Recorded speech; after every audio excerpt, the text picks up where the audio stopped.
Vítajte pred počítačmi znovu, priatelia. Máme za sebou množstvo programov, pevne verím, že všetci ste si našli medzi nimi také, kde ste sa cítili dobre, kde ste sa mohli stretnúť so svojimi priateľmi, dobrými známymi. Medzi ostatnými programami v októbri sa uskutočnili aj ustanovujúce zhromaždenia nových v júni zvolených slovenských samospráv.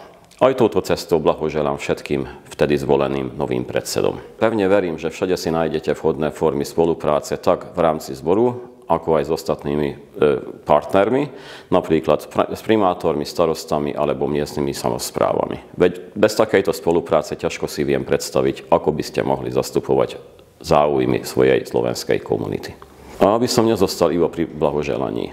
Na 22. novembra do parlamentu plánujem zorganizovať stretnutie so všetkými teraz zvolenými predsedami slovenských samospráv. Na stretnutie som pozval štátneho tajomníka zodpovedajúceho za cirkevné a národnostné záležitosti Mikloša Šoltésa, vedúceho národnostného odboru úradu premiéra Richarda Tyrčiho, riaditeľa národnostných programov fondu Gábora Betlena, Arpáda Karpátyho. Okrem toho príde tam aj Ádám Bihari, ktorý za posledné mesiace v Polnom Berinčoku obnovuje posledný tzv. Uličkový dom, ktorý bude slúžiť národnostným účelom v budúcnosti.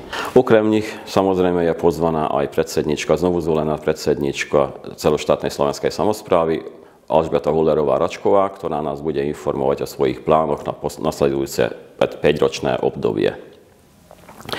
Pevne verím, že ako aj pred 5 rokmi všetci účastníci toto stretnutie budú pokladať za veľmi zaujímavé a dôležité a môžu si využívať aj tie informácie, ktoré tam dostanú.